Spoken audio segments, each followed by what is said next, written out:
Trailer दिखाकर गया, picture परमेश्वर ने चर्च के लिए रखी है.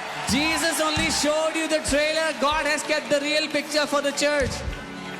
How do you get activated in these gifts? कैसे इन वरदानों में आप काम करने लगते हो? By earnestly desiring them. बड़े दिल से इनकी चाहत रखने के द्वारा. Desiring them. चाहत रखने के द्वारा. Not अरे देना होगा तो दे देगा, नहीं देना होगा तो नहीं देगा. इस तरह से नहीं. If God wants to give, He'll give. No. If He doesn't want to give, He won't give. नहीं. So when I started to, because I told the Lord, I said, if it's in the Bible, it's my inheritance. क्योंकि मैंने प्रभु से कहा था, प्रभु अगर Bible में है तो ये मेरी विरासत है. An inheritance doesn't fall on the lap of a child. The child grows up and possesses what belongs to the child. और विरासत बच्चे की गोद में आके गिरती नहीं है. बच्चा बड़ा होता है तो उस पर कब्जा करता है. Sixth is prophecy. छठा है भविष्यवाणी.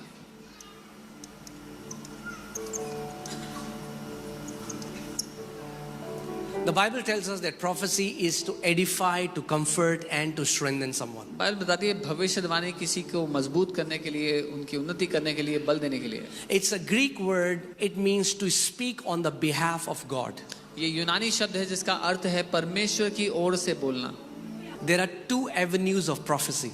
भविष्यवाणी के दो पहलू हैं. One is पहला, you share the heart of God, आप परमेश्वर का दिल किसी को and you बताते can tell what is about to happen. हो और आप उनको ये बताते हो क्या होने वाला है. The second is, दूसरा है, it's a higher realm एक where when उच्च you दुनिया. speak, जब आप बोलते हो it happens. तो हो जाता है.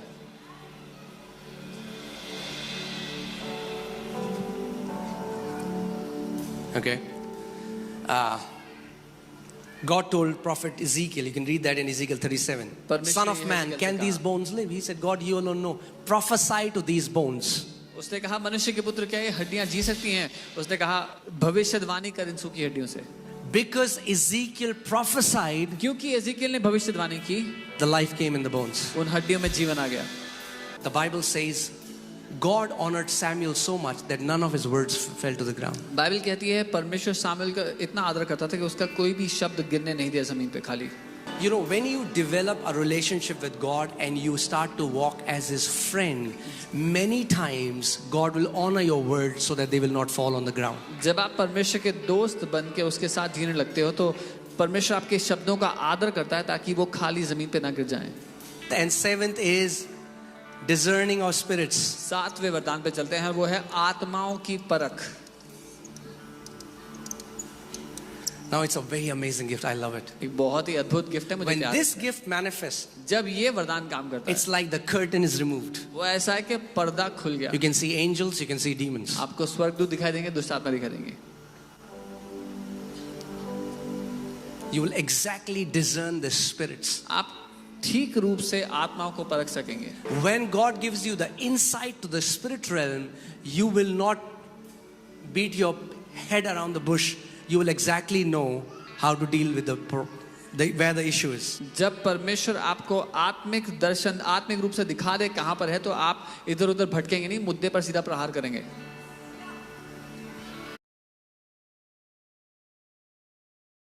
Operate. I've seen spirits over people. कई बार जब ये वरदान काम करता है, मैंने लोगों के ऊपर आत्मा देखे.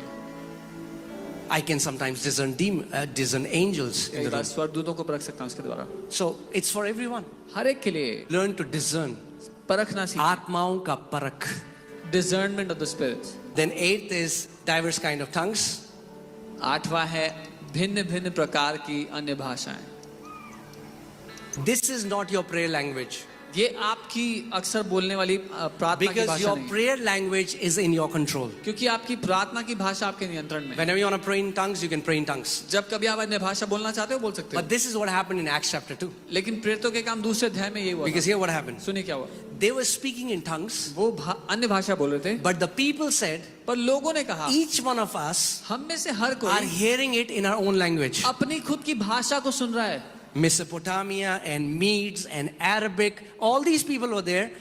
A man is speaking in tongues, but everyone is hearing in their own language. अलग अलग देशों से लोग वहां थे और लोग अन्य भाषा में बोल रहे थे, पर ये लोग अपनी खुद की भाषा में उनको सुन रहे थे. I was hearing a testimony of a man of God who went to Tibet. मैं परमेश्वर के जन की गवाही सुन रहा था. वो तिब्बत गए थे And Holy Spirit just urged him, open your mouth and speak this utterance. पवित्र आत्मा ने उनको ये प्रोत्साहन दिया कि अपना मुंह खोलो, ये And बोलो. he started to speak tongues. और वो अन्य भाषा बोलने लगे। And what happened was Holy Spirit preached the gospel to these Tibetan monks and they received Lord Jesus और Christ. पवित्र आत्मा ने उनके द्वारा इन तिब्बती मॉन्क्स को सुसमाचार प्रचार किया जिन्होंने ग्रहण किया यीशु। It happened in Acts chapter 8. It can happen again. फिर तो एक काम में हुआ तो दोबारा हो सकता है। And the ninth one is interpretation of tongues. 9वां वरदान है इन अन्य भाषाओं का अनुवाद करना। That means in my life what happened was I joined a company मैंने एक कंपनी ज्वाइन की, and the girl next to me, I preached the gospel to her. मेरे साथ जो लड़की बैठी थी उसको मैंने सुसमाचार बताया। Her aunt was dying last stage cancer. उनकी आंटी को लास्ट स्टेज कैंसर था, वो मरने की कगार पे थी। And I went to pray for her. मैं उनके लिए प्रार्थना And करने the गया room is filled with incense. There are witch doctors there. और कमरा भरा हुआ था अगरबत्ती के धुएं से, वहाँ पर जादू टोना करने। And they said, we can give you a few minutes. Just go and pray and get out. उन्होंने कहा थोड़ा समय देंगे, जाओ प्रार्थना करो, आ जाओ। I just went. मैं गया, I spoke to her. उनसे बात की, I preached the gospel. सुसमाचार She सुना। received Jesus. उन्होंने प्रभु को ग्रहण And किया। as I was walking out, she died. जब मैं चल रहा था, बाहर आ रहा था, वो मर गई। And now, और अब- next day I'm in this office, but I'm feeling so restless. अगले दिन मैं ऑफिस में हूँ और बहुत ही So I बेचैन came महसूस out of कर the रहा हूँ। office building. मैं ऑफिस से बाहर आया, I looked towards the office. मैंने ऑफिस को देखा And suddenly this tongues, I began to speak. और अचानक मैं अन्य भाषा बोलने लगा। And I got an interpretation. And और- God spoke to me और through उसका- interpretation. और उसका अनुवाद आया और परमेश्वर ने मुझसे बात की। And he said, what he said, I'm telling you, he said, your assignment in this office is over. Now resign. और ये कहा कि तुम्हारा काम इस दफ्तर में खत्म हो गया, रिजाइन कर दो। You don't know why you're in that office. आपको नहीं पता आप उस ऑफिस में, You think you're there for this. आपको लगता है आप पैसे के लिए। No, there is a higher call. नहीं, इससे बड़ा मकसद है। Wherever your father has placed you, there is a divine call of God on you. जहाँ आपके पिता ने आपको रखा है, एक अलौकिक मकसद है उसके पीछे। So win souls. तो प्राणों को बचाओ। Quickly, I'll tell you so that you'll remember. मैं जल्दी से Say बताऊंगा ताकि speaking, याद रहे। बोले बोलना, knowing, जानना, doing. करना। फिर से बोलो. Speaking, बोलना, knowing, जानना, doing. करना। 3 are vocal gifts. 3 बोले जाने वाले वरदान, 3 are revelation gifts. 3 प्रकाशन के वरदान हैं, And 3 are gifts of power. और 3 सामर्थ्य के वरदान हैं। Speaking gifts, बोलने के वरदान है, the gift of prophecy, जो भविष्य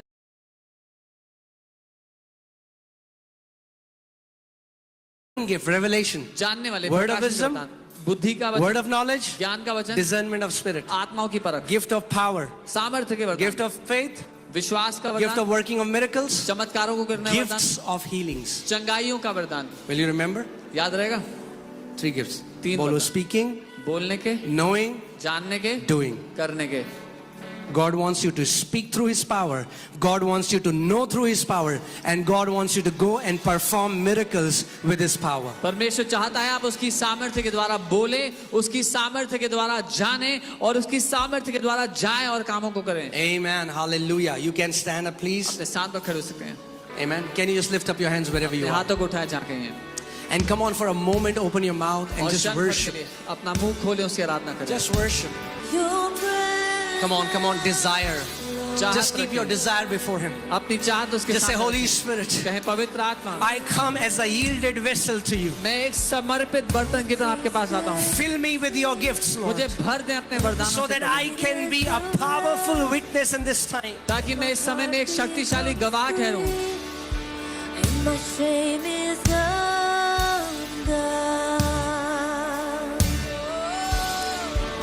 Your presence, Come on, अपने मुंह को खोलो. अगर आप अन्य भाषा में प्रार्थना कर सकते हो, If you can pray आत्मा और in tongues, सच्चाई से उसको पुकारो इस समय. Pray in spirit and truth. Call out to him now.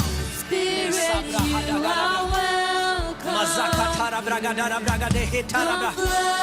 Zona malaha sakara bragala bo sebla hashatakara bra. Lebra la baba baba baba gade. Rokara bragade lebedele. The Lord is turning many of you into the vessels of His power. परमेश्वर आप में से बहुतों को अपनी सामर्थ्य का बर्तन बना रहे हैं। By your